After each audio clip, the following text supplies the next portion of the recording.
La 66ª legislatura de la Cámara de Diputados, a través de la Comisión de Derechos de la Niñez y la Adolescencia, les extiende la más cordial bienvenida al foro Infancia Saludable, Futuro Sostenible, Estrategias para combatir la obesidad infantil en México, que se lleva a cabo en este Palacio Legislativo de San Lázaro.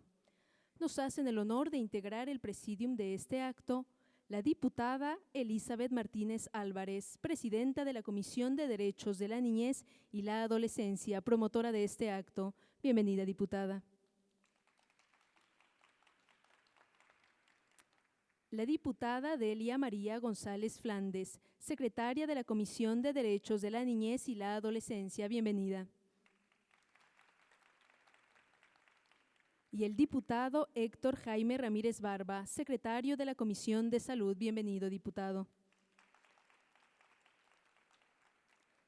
Para inaugurar este foro Infancia Saludable, Futuro Sostenible, escucharemos el mensaje de la diputada Elizabeth Martínez Álvarez, presidenta de la Comisión de Derechos de la Niñez y la Adolescencia. Tiene usted el uso de la voz, diputada, por favor. Hola, ¿qué tal? Muy buenos días a todas y a todos. Bienvenidos a este conversatorio tan importante, donde realmente radica uno de los elementos más importantes para la niñez, que creo yo que desde donde parte todo, que es la alimentación. Un niño sano va a tener más posibilidades de tener una vida totalmente íntegra, va a tener más capacidades y sobre todo va a tener más energías para ser feliz. Entonces, siendo un tema tan primordial y tan crucial, no podemos dejar de lado pues las decisiones a la ligera, porque algo que le hace falta a este país es justamente una educación en nuestra alimentación en general. Aun cuando tenemos un país con una gastronomía tan vasta y tan deliciosa, aún como mexicanos nos hace falta mucha cultura en la comida y en nuestra alimentación. Me honra darles la más cordial bienvenida a este foro tan importante y a mis compañeros diputados, al diputado Héctor Jaime, secretario de la Comisión de Salud, y a mi compañera diputada Delia María, secretaria de la Comisión de Niñez y Adolescencia, quien de verdad me da mucho gusto que me acompañen en este foro, porque son personas que desde sus áreas de expertise han trabajado mucho por la niñez y desde luego que convergemos en nuestros puntos de vista en este importante tema.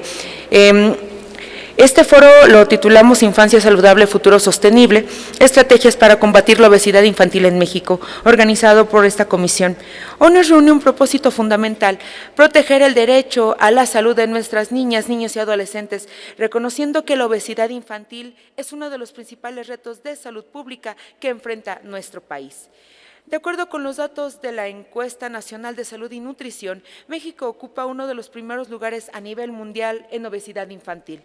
Esto no solo impacta en la calidad de vida de nuestras niñas y niños, sino que también representa enormes costos económicos y sociales para nuestro sistema de salud y para toda la sociedad. Este foro tiene como objetivo claro generar un espacio de diálogo y análisis donde legisladores especialistas en salud, educadores, sociedad civil y familias podamos construir juntos estrategias de prevención, detección temprana y manejo integral de la obesidad infantil. Desde la Comisión de Derechos de Niñez y Adolescencia hemos impulsado no solo acciones legislativas, sino también mecanismos de diálogo institucional permanentes que fortalecen nuestro trabajo. Me enorgullece compartir con ustedes que, logrando trabajar de la mano con la licenciada Lorena Villavicencio Ayala, hemos logrado instalar una mesa de trabajo permanente con CIPINA, un espacio innovador de colaboración entre el Poder Legislativo, el Poder Ejecutivo y organizaciones de la sociedad civil junto con la academia. Gracias a esta dinámica de trabajo abierta, incluyente y técnicamente rigurosa, hemos alcanzado importantes éxitos, como conjuntar en un solo proyecto de dictamen 18 iniciativas provenientes de todos los grupos parlamentarios, logrando así armonizar y fortalecer la Ley General de los Derechos de Niñas, Niños y Adolescentes.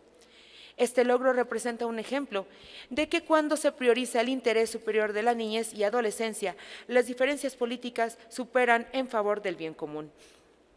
Hoy escucharemos a expertas y expertos que nos compartirán cifras alarmantes, analizarán las opciones terapéuticas disponibles y reflexionarán sobre el papel crucial de la educación y de la participación comunitaria. Reconocemos también el esfuerzo invaluable de quienes han transformado sus historias personales en testimonios y acción para cambiar vidas. Combatir la obesidad infantil es garantizar el interés superior de la niñez, principio que rige todas nuestras acciones. No podemos hablar de un futuro sostenible sin invertir en la salud de quienes serán las y los líderes del mañana. Este reto requiere una acción conjunta. No basta con iniciativas aisladas. Necesitamos políticas públicas integrales, esfuerzos multisectoriales y un compromiso decidido de todos los niveles de gobierno. El sector privado, la sociedad civil, las escuelas y sobre todo las familias. Promover hábitos de vida saludables, asegurar accesos a alimentos nutritivos, impulsar la actividad física en las escuelas y garantizar servicios de salud accesibles y de calidad para nuestras niñas y niños son pasos urgentes que no podemos postergar.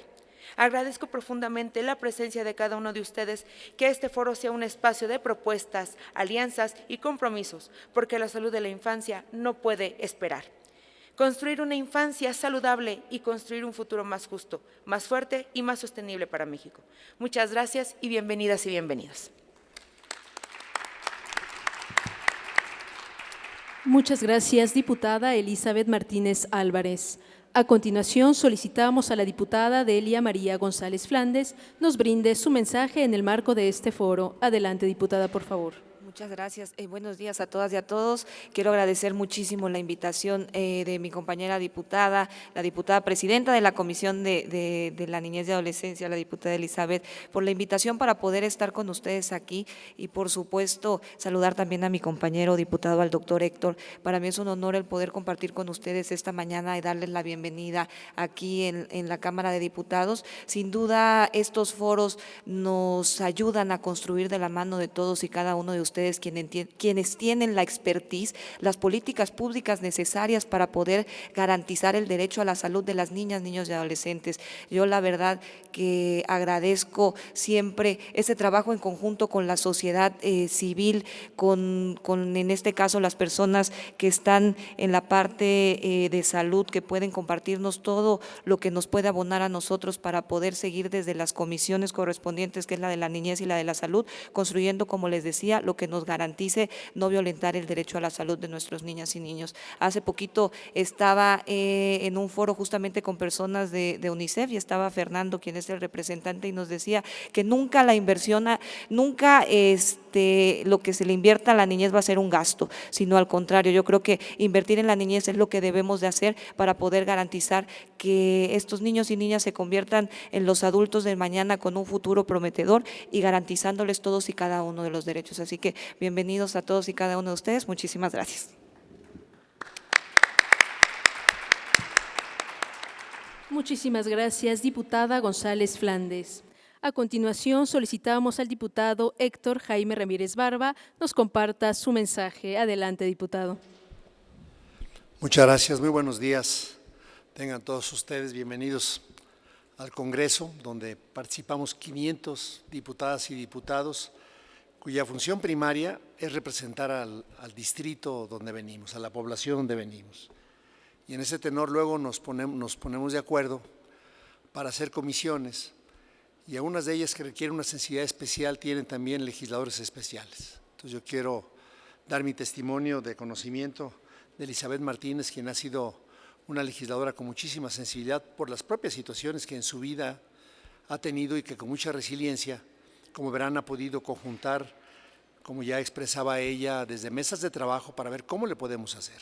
Entonces, felicidades, Elizabeth, y a su secretaria, a María, a Delia María de Chiapas, que también, bueno, pues Chiapas tiene retos importantísimos y me imagino que como representante popular de allá también tendrá cosas adicionales. Y un servidor, soy de Guanajuato, soy médico y llevo ya un ratito en la legislación, estoy como secretario en la Comisión de Salud, y ustedes verán ahí una cámara que está grabando. ¿Se está pasando en vivo o no? Se está grabando y luego se va a pasar en vivo, de forma tal que de aquí debe surgir luego un documento cuyo doctor Francisco Moreno, que está ahí parado con barbitas y canoso, deberá de registrar, porque luego a veces la gente que viene de fuera pues ve este monstruo inmenso y hay varios foros a la vez.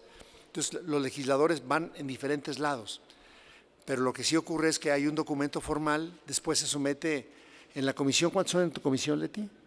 ¿Cuántos diputadas y diputados son? 38. Entonces, después se presenta en la comisión y después se van armando iniciativas, se van validando, ¿mande? Que son 36 mujeres y 2 hombres. 36 mujeres y 2 hombres, ya sabrán. Bueno, ya decía Paquita, la del barrio, me estás escuchando, y no tiene, o sea, al menos hay 2 por lo menos. Entonces, la segunda labor que tenemos es cómo hacemos leyes. Cómo hacer leyes, y claramente ya vieron nuestros perfiles, pues no sabemos ni de nutrición, ni de niños, ni de infantil, pero sí podemos conjuntar entre los 500 leyes que puedan ayudar, y esa es la importancia de la gente que hoy viene aquí.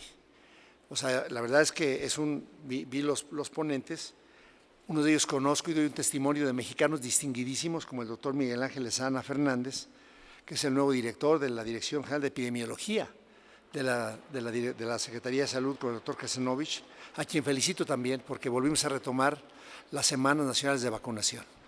Entonces me parece una parte relevante para la salud, ¿no? En este tema que traemos, y habría que conectarla con algo que ocurrió en 1917. No están ustedes para saberlos ni nosotros para contárselos, pero había muchos diputados verdaderamente obreros y sin educación formal, pero con tanta sensibilidad como Elizabeth, y lograron que por primera vez en una constitución a nivel mundial se reconociera en el artículo 123, por ejemplo, que las madres fueran protegidas. Dice, porque hay 2 productos, el de la mamá y el niño. Entonces, el primer mensaje es que no trabajen más de 12 horas. Imagínense cómo las tenían trabajando en aquel entonces. Eso se llaman garantías sociales, que se dieron en el 17. Y lo comento esto asociándolo a lo que acabo de comentar hoy. Hay acciones sobre la niñez, hay que hacer en la mamá. Miren, ahorita llevamos más de 800 casos de tosferina y han muerto 49, la mayoría niños y muchos bebés que no debieron haber muerto. Si a la mamá le hubiéramos puesto la vacuna a las 20 semanas, los anticuerpos pasan al bebé, cuya primera vacuna de hexavalente se pone a los 2 meses, la segunda a los 4, la tercera a los 6. Entonces se requiere que haya anticuerpos suficientes. Entonces hay acciones que hoy se hacen en la mamá que tienen que ver con la infancia. Toman ácido fólico, tienen medidas que deben de normarse. Y bueno, en este planteamiento Miguel Ángel ha sido un experto y ha sido maestro de muchísimos de nosotros. Me declaro su alumno y su admirador.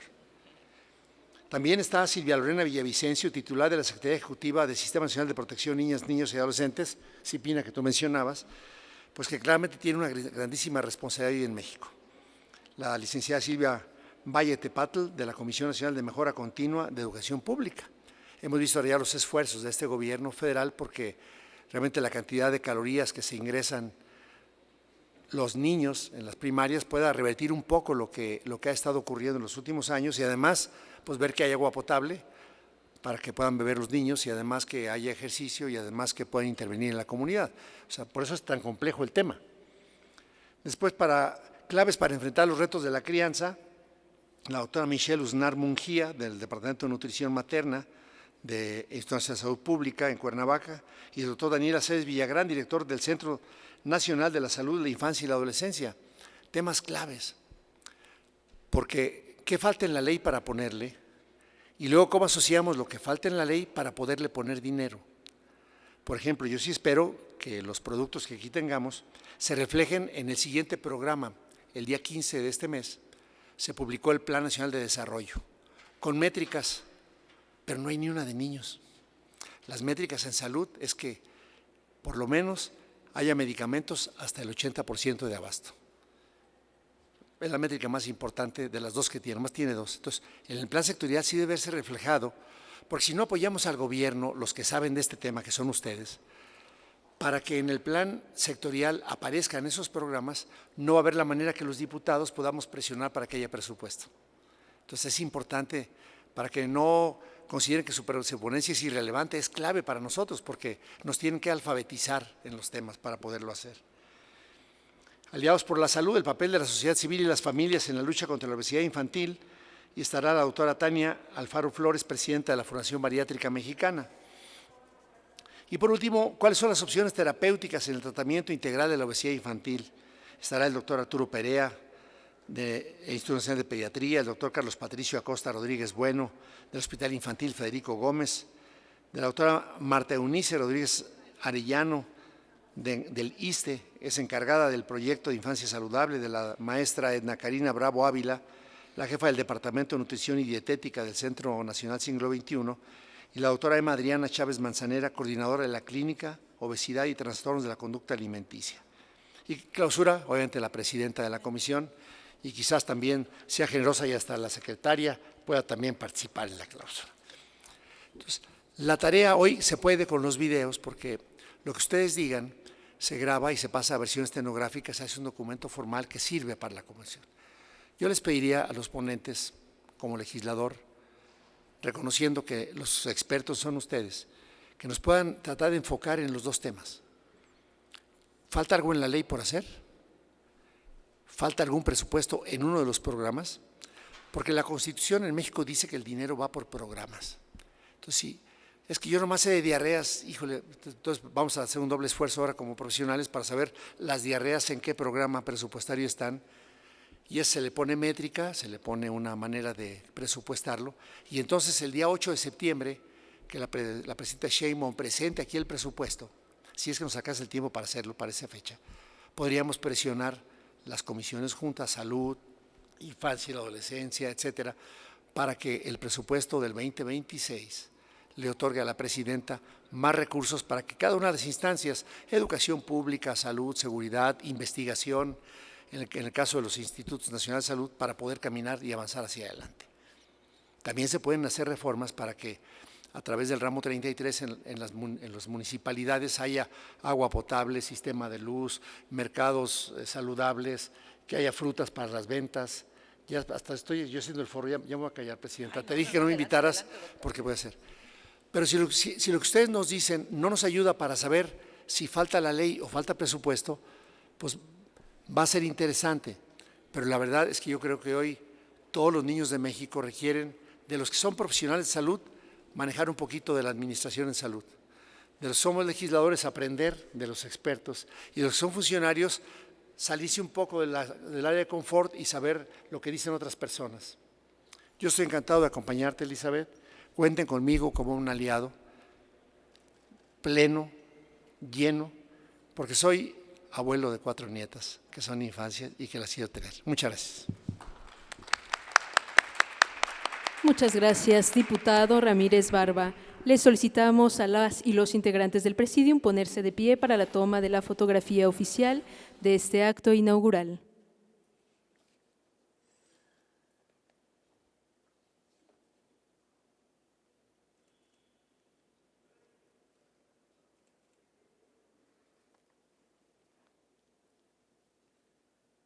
Muchas gracias.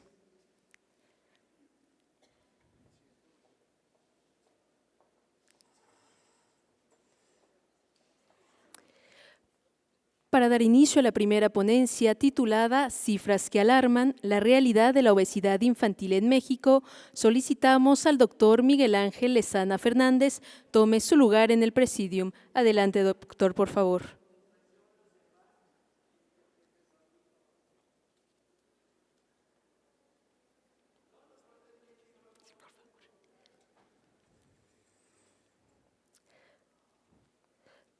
Saludamos al doctor Miguel Ángel Lezana Fernández, titular de la Dirección General de Epidemiología de la Secretaría de Salud. Bienvenido, doctor. Gracias, muchas gracias. Muy buenos días, tengan todos ustedes. Desde luego, tengo que agradecer en primer lugar a la Comisión de Niñez y Adolescencia, y a la Fundación Bariátrica Mexicana la invitación para este foro. Y no solamente agradecer la invitación, sino congratularme, como ya lo hicieron las 2 diputadas y el diputado Ramírez Barba, de su organización y de su enorme pertinencia en el momento en que estamos viviendo en materia de salud y otros determinantes en nuestro país. Al llegar me preguntaban si traía yo alguna presentación de PowerPoint, les dije que no, que me dieron 10 minutos y quiero platicar con ustedes 7 minutos, 8 minutos para que el foro vaya fluyendo conforme a lo que previeron las organizadoras. Agradezco mucho las palabras del diputado Ramírez Barba. Él lo dice porque en algunos momentos anteriores hemos dado muchas batallas juntos de distintas trincheras. Y eso pues, nos ha permitido acercar, estrechar lazos de respeto, de amistad y demás. Pero bueno, se lo agradezco públicamente mucho. Miren, cuando hablamos del tema de obesidad infantil, digo, aquí hay muchos expertos. Yo soy un humilde epidemiólogo, entonces yo no soy experto en obesidad infantil, aunque es un tema que me preocupa, y me preocupa por lo que representa a futuro.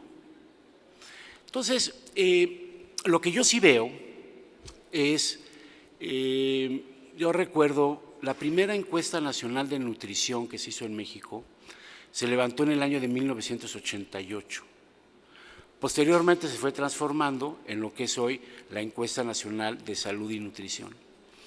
En aquel 1988 ya empezaba a aparecer, ya empezaba a destacar el problema de sobrepeso, obesidad, tanto en adultos como en niños. Sí, había todavía problemas, sobre todo de baja talla, no tanto de bajo peso, pero sí de baja talla, pero ya empezaba a notarse. Y lamentablemente pues no fue una alarma que no se atendió suficientemente o con la suficiente atención o prestancia que se requiere. Y el problema pues ha venido creciendo.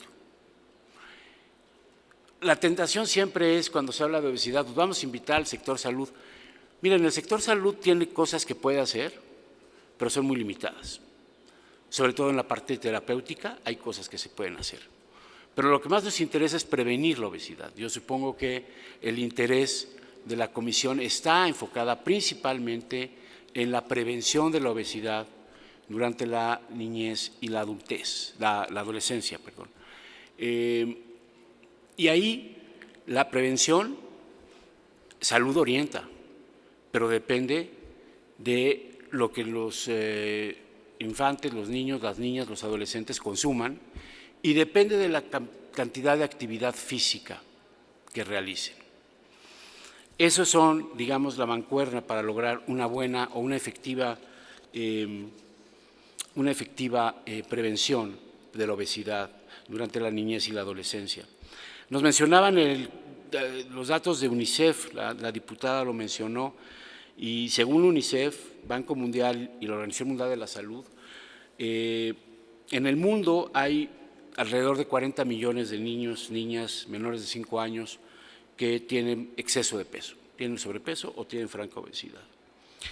En las últimas 4 décadas, este problema ha incrementado 10 veces, se ha multiplicado por 10 a escala mundial.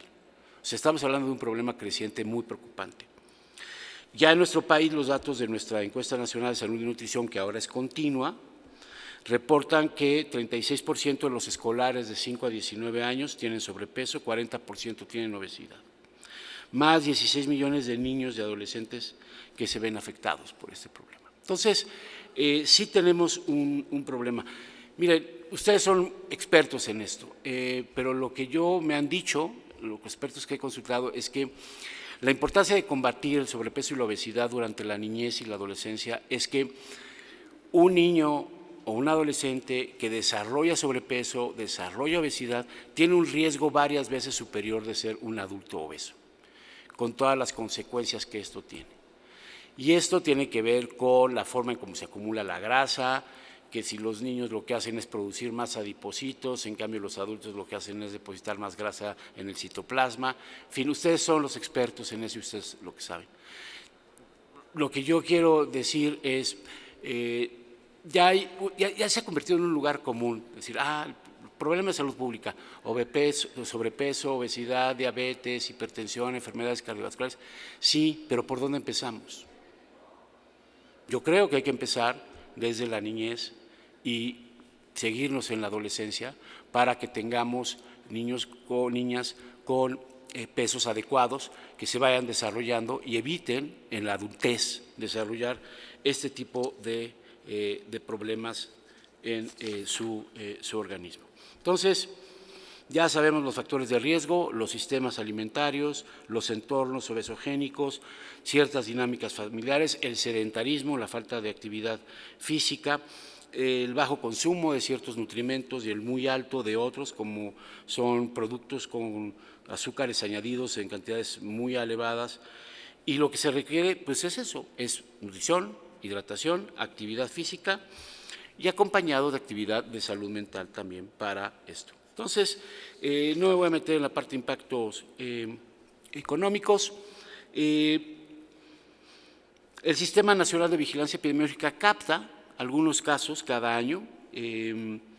Las cifras últimamente pues no son demasiado fáciles de interpretar porque tenemos toda esta situación que se dio durante la pandemia de COVID-19, en donde pues, la población no acudía a los servicios de salud, y si no acudían a los servicios de salud no se hacía diagnóstico, y si no se hacía diagnóstico pues no se informa al sistema. Entonces tuvimos un bajón ahí muy importante, pero está volviendo a subir a los niveles que se tenían antes de la pandemia, de 35 o 40 mil casos nuevos de obesidad en población menor de 10 años, obesidad en menor de 10 años cada año. Y lo vemos cómo va incrementando cuando desagregamos las edades menores de 1, de 1 a 4, de 5 a 9, cómo va incrementándose de una manera muy importante la incidencia de obesidad en esta población, a partir de la información que recibe el Sistema de Vigilancia Epidemiológica, que por supuesto es claramente incompleta, pero que nos sirve para evaluar tendencias, más que los niveles a los que estamos enfrentando. Entonces, yo lo que quisiera es simplemente dejarles un mensaje de que es muy afortunado realizar además este foro, coincidiendo con la Semana Nacional de Vacunación, que ya mencionó el diputado Ramírez Barba, recuperar las Semanas Nacionales de Vacunación. Ya mencionaba él el tema de los casos que hemos tenido de tosferina, tenemos también el brote de sarampión en el norte del país, que ya se ha extendido a otros estados y que afecta a todo Norteamérica. Entonces, qué bueno, son intervenciones que salvan vidas, la vacunación y el cuidado de la alimentación y la actividad física de nuestras niñas, niños y adolescentes para que no desarrollen sobrepeso y obesidad y puedan vivir muchos más años en mejores condiciones, con más calidad de vida y producir y estudiar, trabajar y divertirse, que eso es lo más importante. Agradezco nuevamente la invitación a la comisión, a la fundación, y les deseo realmente que sea muy exitoso las conclusiones y que sirvan, como decía el diputado, pues para que esto se traduzcan en políticas públicas y de políticas públicas en programas y de programas a presupuestos. Muchas gracias. Muchas gracias, doctor Miguel Ángel Lezana Fernández. Para dar paso al panel de ponencias denominado Caminos hacia la Salud, opciones terapéuticas para el tratamiento integral de la obesidad infantil, solicito amablemente a los integrantes ocupen su lugar en el presidium. La doctora Nayeli Garibay Nieto, el doctor Arturo Perea Martínez, el doctor Carlos Patricio Acosta Rodríguez y la doctora Marta Eunice Rodríguez Arellano. Adelante, por favor.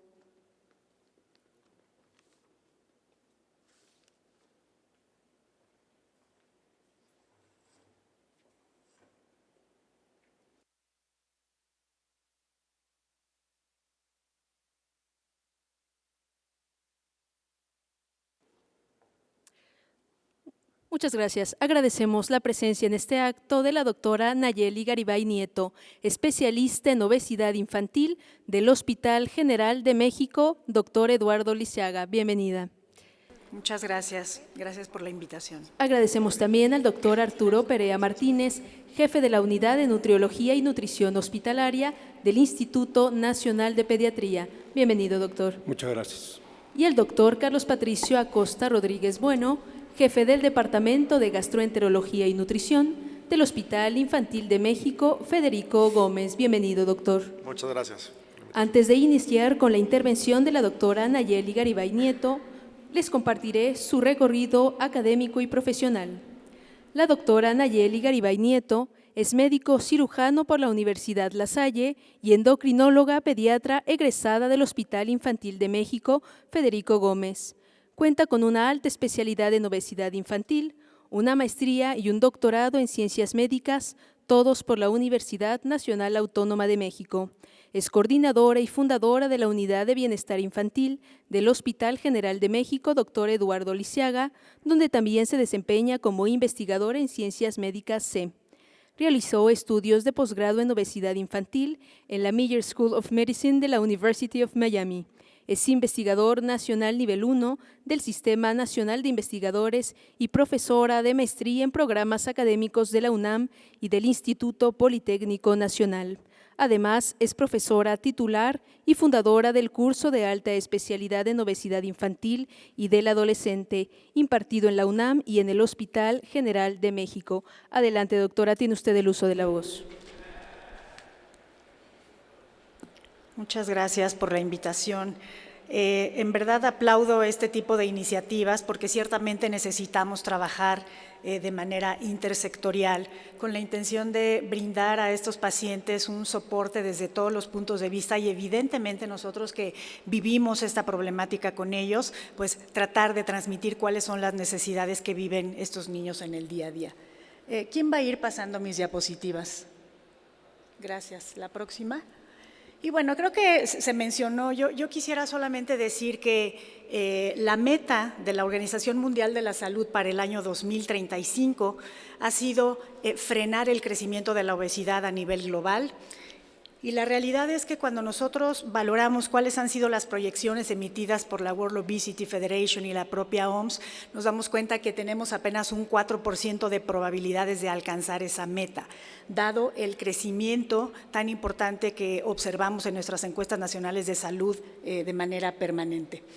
Me gustaría, son estos 5 puntos los que quisiera yo dejar muy claros, que me parece que pueden ser una alternativa para definir cuál debe ser el curso del tratamiento y de la legislación en el caso de obesidad infantil.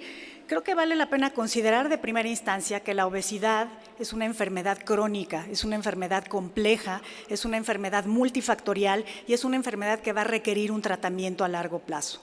Sabemos que es una enfermedad que cursa con recidivas y que es muy importante que nosotros entendamos que estos pacientes requieren un tratamiento desde etapas muy tempranas. Ya se mencionaba previamente que pues eventualmente estos niños van a tener ese problema de crecer y de llegar a la adultez temprana con pues un porcentaje de obesidad y de las comorbilidades importantes. Pero yo quisiera llamar su atención en el sentido de que realmente las complicaciones graves de la enfermedad, nosotros lo estamos viendo en el día a día ya en estos niños cuando son escolares o adolescentes, de tal forma que no estamos hablando de que van a transitar a lo largo de la vida con un problema de obesidad, sino que van a transitar ya con problemas específicos que yo les voy a mostrar un poquito más adelante. Ahora, creo que vale la pena entender también que requerimos de crear clínicas donde se capacita el personal de salud multidisciplinario que trabaje de manera intensiva con estos pacientes en base a evidencia científica publicado en las guías de práctica clínica internacional y que estas mismas unidades pueden ser capacitadoras de todos los profesionales de la salud del primer nivel de atención. Y bueno, evidentemente hablar un poquito de las nuevas estrategias de tratamiento. ¿Me pueden dar la próxima, por favor?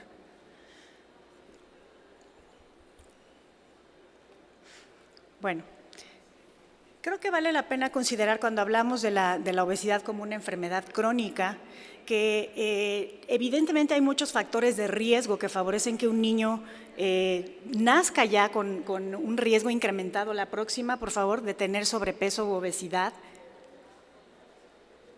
La próxima.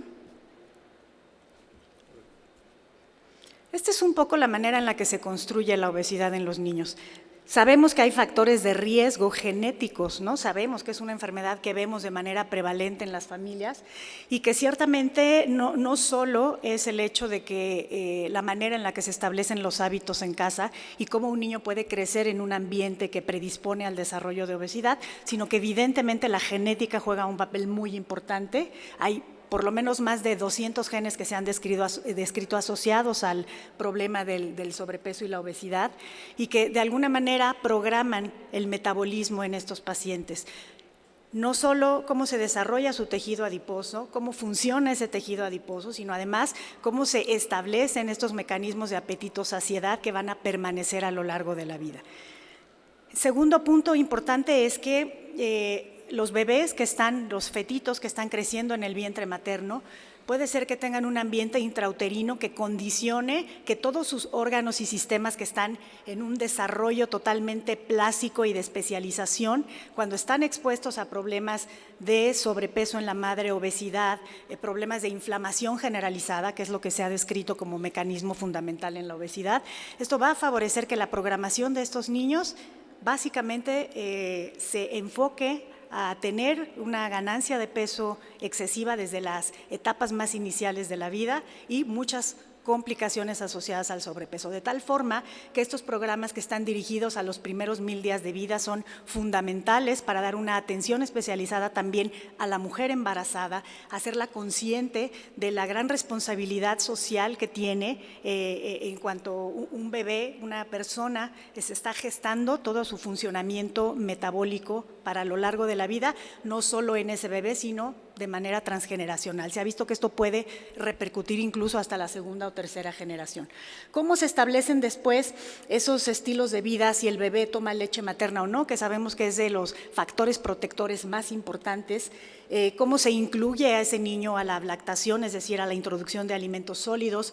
¿Cómo se provee un ambiente en casa donde se establezcan estilos de crianza saludables y positivos? Y evidentemente las familias necesitan ser capacitadas en ese sentido. Y yo creo definitivamente que los profesionales de la salud tenemos esa obligación, ese compromiso, pero además creo yo que definitivamente lo que se puede hacer mediante medios de comunicación y establecimiento de políticas relacionadas con el derecho que tienen los niños a recibir una atención temprana y esos padres también a ser capacitados, eso les va a proveer seguramente de información valiosa para que estos niños puedan tener una infancia más saludable.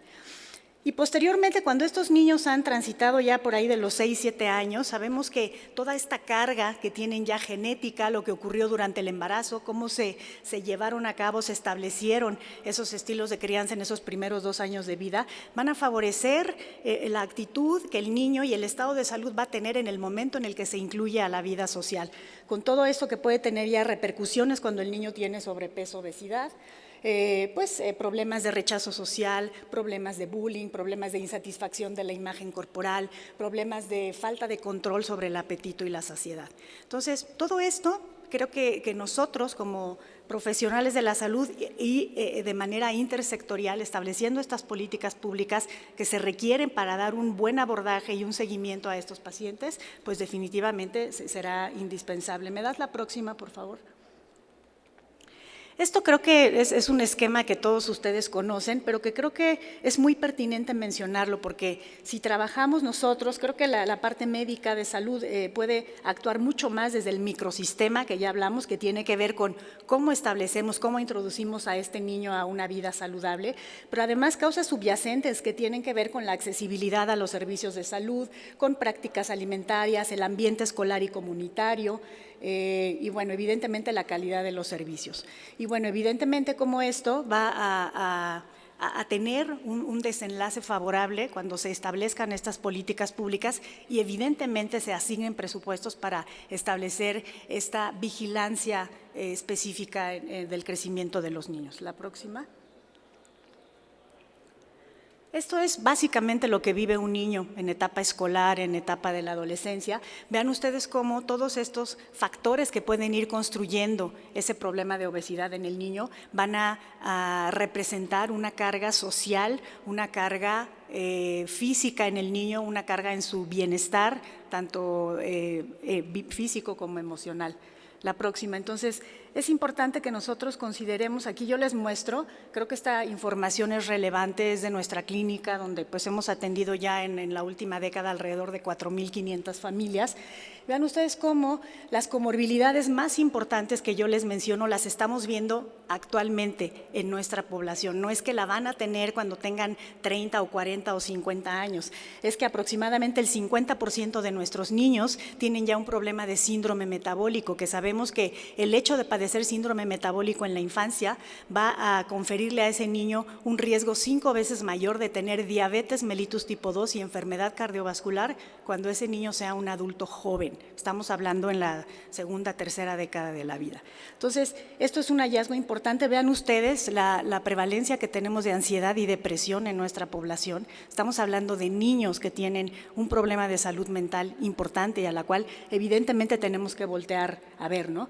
Otros problemas musculoesqueléticos, y evidentemente la disfunción metabólica que se ha descrito ahora asociada a acumulación de grasa en el hígado, que es actualmente la principal causa de enfermedad hepática crónica en la infancia, y que sabemos que cuando estos niños cursan con dislipidemia, con problemas de resistencia a la insulina, ese problema se puede hacer crónico. Nosotros vemos cuando hacemos estudios específicos para analizar ya la presencia no solo de infiltración grasa, sino de fibrosis hepática, casi el 20% de nuestros niños en la clínica tienen algún grado de fibrosis hepática, lo cual es gravísimo porque esto va a evolucionar a cirrosis y a enfermedad hepática terminal.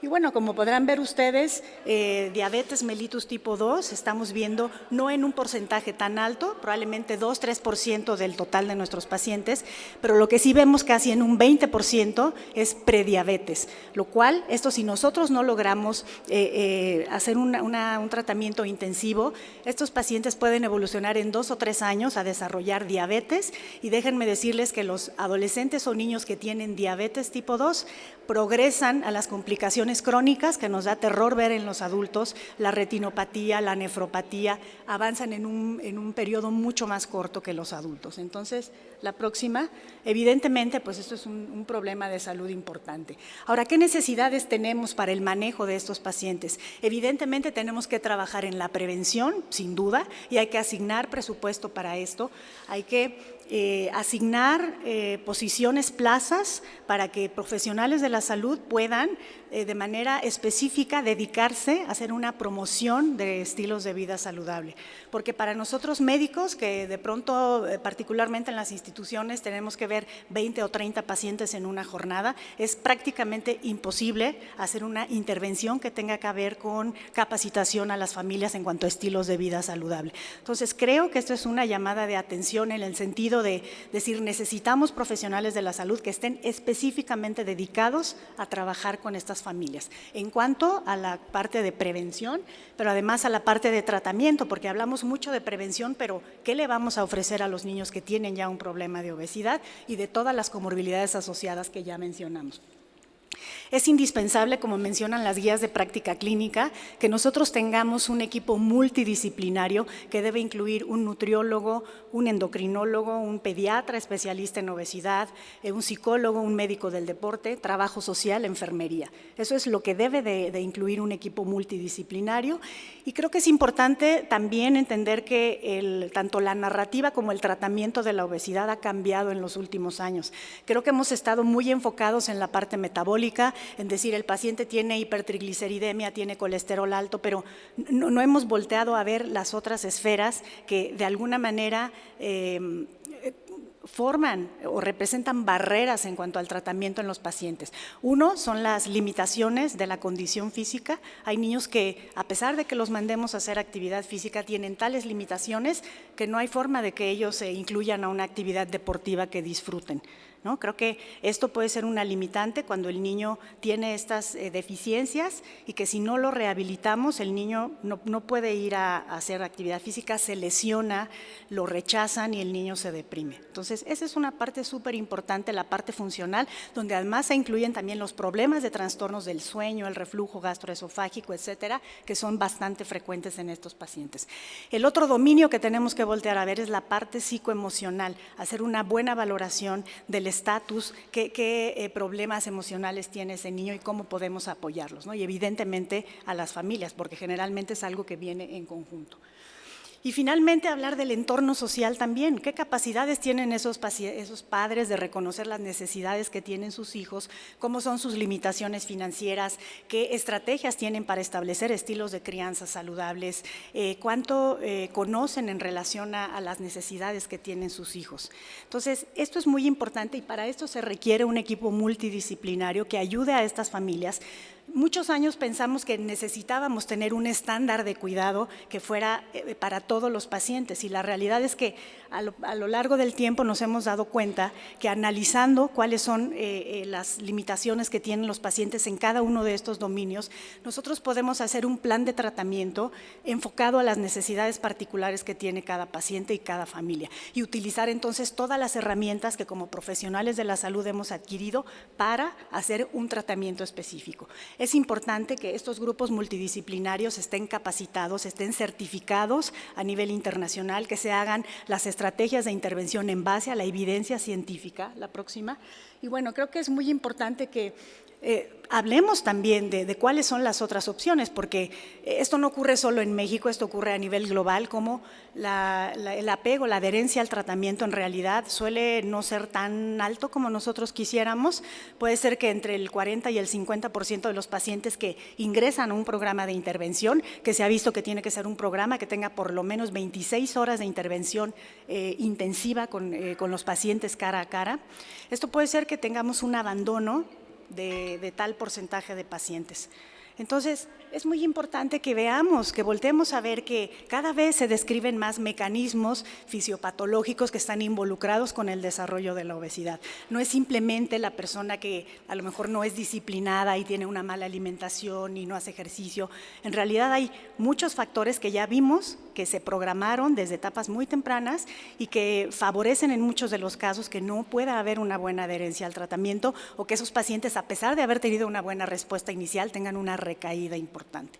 Entonces, hay medicamentos actualmente que seguramente empezarán ahora ya en adolescentes. Semaglutida, que es un análogo de GLP-1, ha visto una buena respuesta en relación, creo que la mayoría de los estudios que se han enfocado en niños adolescentes han sido enfocados en la pérdida de peso o en la mejoría del índice de masa corporal.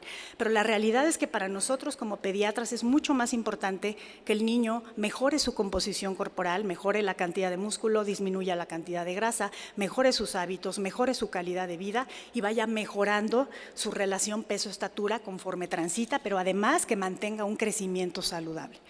Estos medicamentos pueden ser una buena alternativa en algunos casos. Creo yo que cada vez va a haber mucho más evidencia científica que así lo apoye, y creo que en el sector salud se debería de considerar este tipo de medicamentos para ciertos pacientes, ¿no? Evidentemente bajo una supervisión y una indicación médica, que creo yo que tendría que ser un endocrinólogo pediatra quien lo hiciera. Es una opción. Evidentemente la próxima, la cirugía bariátrica, pues es otra de las alternativas.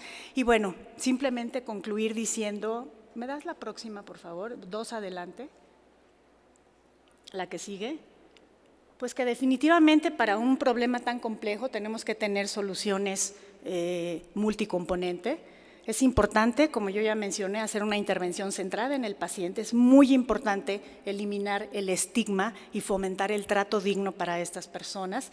Es importante que el sector salud, que el gobierno invierta en tener una legislación en cuanto a la accesibilidad de alimentos y regulación de la industria alimentaria y publicidad dirigida a niños.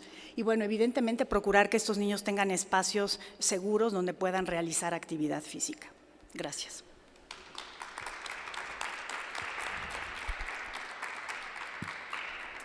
Muchas gracias, doctora Nayeli Garibay Nieto. A continuación, el doctor Arturo Perea Martínez, del Instituto Nacional de Pediatría, nos compartirá su perspectiva en la materia, pero antes les leeré su semblanza profesional y académica. El doctor Arturo Perea Martínez es médico internista, pediatra y actualmente se desempeña como jefe del Departamento de Medicina Interna del Instituto Nacional de Pediatría. Es coordinador de la Clínica de Obesidad y Enfermedades No Transmisibles del INP, además de ser miembro fundador de la Unidad de Nutrición Hospitalaria de la misma institución, donde también coordina el área de nutrición hospitalaria ambulatoria.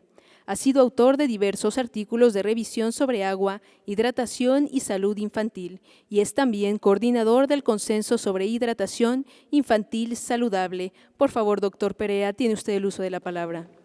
Muchas gracias. Nuevamente, buenos días a todos y a todas. Voy a iniciar con una pequeña introducción. 1994, Hospital Gea González, presenté mi primer conferencia relacionada con obesidad y sus complicaciones, 1994. Entonces yo ya presentaba que los chicos, además de tener sobrepeso u obesidad, tenían ya complicaciones. Esa realidad es actual. Seguimos, como ya se comentó hace un momento, observando no solo a los chicos que tienen sobrepeso o obesidad, tienen complicaciones. Al paso de 3 décadas, hoy día, debemos de tener perfectamente claro, bajo referentes internacionales, cuál es el pronóstico que tiene el tratamiento de estos pequeños con un equipo multidisciplinario. La posibilidad de éxito, el 12%. 12%. Nuestra clínica alcanza un 18% sobre ese referente y el 45% de nuestras familias mejoran, y esto lo entendemos a través de los indicadores de composición corporal en el chico y por supuesto de mejora de sus hábitos. Luego entonces el panorama no es tan fácil. El fenómeno simple de decirle a un chico y a una familia, a un adulto, hace ejercicio y come saludable, se queda en resultados negativos. Así de simple tendríamos que entenderlo. Esto nos lleva irremediablemente a una realidad. La obesidad debe de prevenirse. Como desafortunadamente hoy día tenemos mucha obesidad, tenemos que echar mano de los equipos multidisciplinarios, que no es tan fácil contar con equipos multidisciplinarios. Sería ideal contar con todos ellos en todas las instituciones y de manera deseable en el primer contacto, no en los hospitales de tercer nivel. Esa es la realidad que hoy día tenemos, porque nos llegan chicos que se detectan por acantosis nigricans, que es el principal elemento que hace que los envíen con nosotros, pero los marcadores clínicos que tienen son mayúsculos. Nosotros hemos hecho referencia sustantiva a marcadores subestimados, como ya se mencionó aquí, la enfermedad hepática grasa no alcohólica, que es uno de los elementos más graves que viven los chicos, el estado de hiperuricemia y el impacto sistémico que tiene esta condición y que se habla muy poco de esto, incluso en los adultos. La hiperuricemia es el vector incluso que puede anteceder al síndrome metabólico y por supuesto todas las comorbilidades que ya se mencionaron. Me pasa por favor la primera. A mí me gusta definir lo que es el tema de la obesidad, no solamente el exceso de grasa corporal, como de manera muy reduccionista se observa.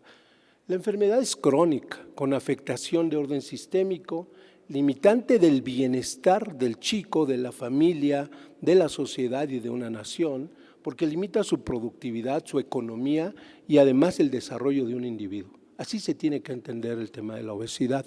Siguiente. Esto es básico. Si nosotros como sistema de salud, y se dijo ya aquí, queremos asumir el toro de manera individual, vamos a tener un fracaso total. El sistema de salud ha mostrado a lo largo de décadas su incapacidad para preservar la salud de nuestra población. De hecho, como yo lo menciono, parece que en lugar de ser equipos de salud, somos equipos de enfermedad, porque nos dedicamos a atender enfermedad, y el sistema hoy día sí tiene prácticamente 2 décadas y media de colapso.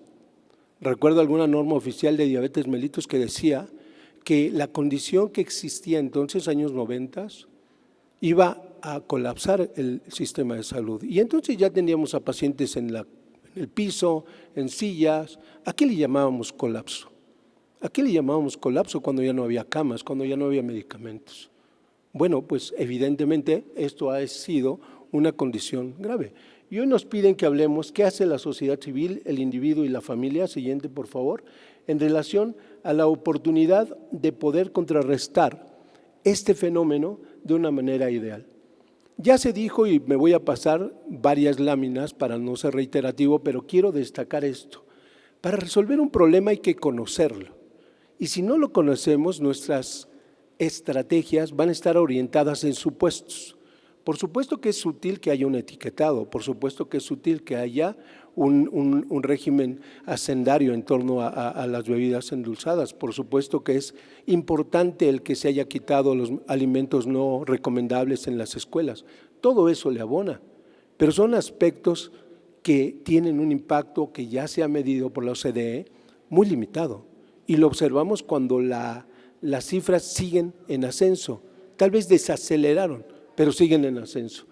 Tenemos el problema de los patrones de alimentación desde la vida temprana, la actividad física limitada, la oferta alimentaria que es excesiva, de orden no recomendable, y un sistema de salud hoy superado. Lo acaba de decir la doctora. Nos dedicamos a atender. ¿quién va a hacer la prevención?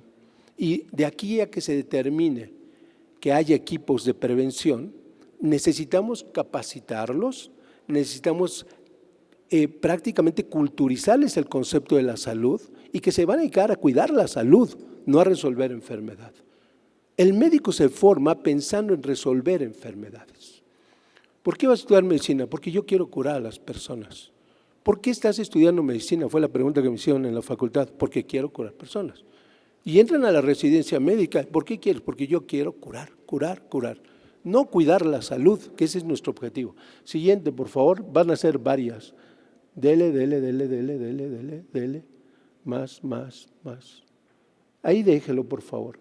Es muy importante, se mencionó aquí que la Encuesta Nacional de Nutrición 88 y después la 99 hizo caso omiso de focos rojos de que ya había preescolares con sobrepeso y obesidad. Y en el 2006, en la primera versión en Sanud, se hizo mayúsculo y fue cuando nosotros comenzamos a decir, esto está gravísimo. Y de entonces para acá los esfuerzos siguen siendo loables, pero insuficientes. La siguiente, por favor. La siguiente. Esto es muy importante. También nosotros, igual que la doctora Nayeli, tenemos niños enfermos de comorbilidades. Y vean todo lo que tienen. Todos tienen glucosas altas, dislipidemia heterogénica, hipertransaminemia, hiperuricemia, insuficiencia de vitamina D. La siguiente. Igualmente tienen repercusión respiratoria, ortopédica, etcétera, etcétera. O sea, y si leo a los amigos de Jalisco, leo a los amigos de Nuevo León, todos están reportando exactamente lo mismo. Entonces podemos partir que nuestros niños no solo tienen sobrepeso o obesidad, ya viven complicaciones. De hecho, si tuviésemos un poco de involucro de aquí a los obstetras, ellos tendrían que saber que ya hay hígado graso fetal, que hay aterogénesis fetal y que hay condiciones fetales que predisponen a las consecuencias. En esa bioprogramación que hoy se llama y que nosotros reconocemos más como programación, como el inicio de la salud o la enfermedad humana. La siguiente, por favor. Esto me parece y es lo que les quiero traer y quiero proponer porque eso fue lo que nos pidieron. Vivimos un problema entre la obesidad y las no transmisibles que tiene genética, tiene conducta y tiene medio ambiente. Si no entendemos ese concepto y no lo atacamos en esos tres ejes, muy probablemente no vamos a lograr mucho. De tal manera que es deseable que entendamos que una genética ya nos describe y nos predice qué estamos recibiendo de nuevos seres humanos. Una conducta que se tiene que establecer tempranamente, porque ni siquiera los profesionales de la salud, y eso lo demostró el doctor Agustín Lara, ni siquiera los profesionales de la salud tenemos un estilo de vida saludable, ni siquiera como médicos, como enfermeras, como nutriólogos tenemos un estilo de vida saludable. Preguntarle a los compañeros que conformamos este sector, ¿quién hace ejercicio como recomienda la Organización Mundial de la Salud? ¿Quién limita? Nos vamos a encontrar muchas cosas, y si no me creen, volteen a ver lo que ocurrió en la pandemia, cuántas personas tuvieron que estar resguardadas porque sus condiciones los sujetaban a riesgo y nos quedamos con un 40% menos de personal de salud. Esto nos debe hacer reflexionar que aunque lo sabemos ya no nos lo podemos quitar porque está improntado en nuestra biología y esa impronta es verdaderamente dramática porque finalmente aunque uno lo sabe no lo puede modificar. Siguiente, por favor. ¿Qué hay que hacer para esto? Tenemos que hacer un México más saludable. Si nosotros como sistema de salud, insisto, queremos resolver el problema, nos vamos a quedar muy cortos. Tenemos que hacer, si existe un ambiente obesogénico, un ambiente saludable. Esto nos lleva a la necesidad de generar políticas públicas que hagan instituciones saludables para un México sano. Empezar por el sistema de salud, que sus instituciones distingan ser saludables, con su propio personal y con su propio ambiente, que no haya expresiones de poca salud dentro de las instituciones del sector. Venta de alimentos no saludables frente a la entrada de los hospitales, dentro del propio hospital, dentro de lo que consume el propio personal de salud, dentro de lo que los damos a los propios pacientes. La unidad de nutrición está haciendo una revolución en torno a eso, porque a los niños les dan alimentos que cuando los estamos controlando en la consulta externa, ¿por qué me prohíbe eso si aquí en el hospital me lo daban? Ese es el tema que tenemos que hacer, instituciones saludables, escuelas saludables, centros de trabajo saludables, ambientes como este que deben ser saludables, que no observemos factores de riesgo, porque uno de los ejes cardinales es el ambiente. Si nosotros logramos entender que antes de la política de los 1000 días que debemos de aplicar, puesto que es una política global, que implica desde la concepción hasta los 2 primeros años, cuidar un binomio, un trinomio, porque juega por supuesto también los genes del papá, tendríamos que entender que el proemio es ese estado previo a la concepción del ser humano y que la población en edad fértil sepa que es el punto de partida para una nueva generación de mexicanos, nueva generación de familias saludables y nuevos conceptos en relación a cuidar la salud. Y hacer un recurso, los 1000 días son importantes, pero si los 2 años en adelante nosotros exponemos a nuestros niños a los ambientes que hoy viven, se acaban los primeros 1000 días. La lactancia materna tiene protección, sí, pero tiene una protección limitada. Prácticamente el 55% de nuestros pacientes con todos estos problemas tuvo lactancia materna exclusiva. El tema es el momento que lo introducimos en otro nivel y no le damos el valor a los patrones de alimentación complementaria que son la vida futura de un ser humano. Las preferencias y las conductas alimentarias bioprogramadas también bajo lo que consume mamá en la gestación y en la lactancia van bioprogramando las preferencias y conductas de ese bebé. Pero no lo saben ni siquiera los equipos de salud, porque lo hemos platicado con obstetras. Y para los obstetras es suficiente cuidar kilos y no cuidar hábitos, y dar un suplemento y no cuidar hábitos. Y ese tipo de cosas tenemos que cambiarlas. El decurso es muy importante porque en el decurso están las escuelas, los centros de atención a la salud, los centros sociales, centros laborales. Siguiente, por favor. Hay que certificarnos como instituciones saludables. Nos gusta que nos obliguen a hacer las cosas. Nos gusta que nos obliguen a hacer las cosas. Siguiente. Y en ese orden, y es la propuesta muy puntual, yo sugiero que se debe de generar una cultura de salud en todas las instituciones de México, en donde bajo una norma de certificación en calidad en salud, en un símil a la ISO 9000 de calidad, se obligue a las instituciones a hacer lo que deben de hacer. Una escuela, yo me imagino como padre de niño, una escuela que yo le dé un distintivo y una certificación de saludable y que diga la siguiente, por favor, que en esa escuela hacen nutrición y salud, hacen fraternidad, no violencia, cultura, arte, deporte y no adicciones, resiliencia y no estrés, y que lo evidencia una comisión que certifique, esto haría que se aterrizaran deseos, porque todos tenemos deseos, todos tenemos propuestas. Hagamos esto a manera de ley con una norma de certificación en salud que sea ofrecida por parte del sector, regulada por parte del sector y que participe toda la comunidad, que haya sociedad civil, que haya académicos, que haya legisladores, etcétera, y que se conforme. Y es autofinanciable. Y si consideran lo que vamos a invertir en salud, nos vamos a ahorrar todo en enfermedad, porque aquí están las crónico-degenerativas que acaban con la economía del sistema de salud. Entonces, a mí me parece que la propuesta muy puntual es generar, como les digo aquí, un proceso de certificación de instituciones saludables en donde el ambiente de todos los mexicanos nos rija en salud, en donde el ambiente de todos los mexicanos trabaje para la salud y que en particular el sector salud haga lo que tiene que hacer, cuidar la salud y resolver en lo menos posible enfermedades. Muchas gracias.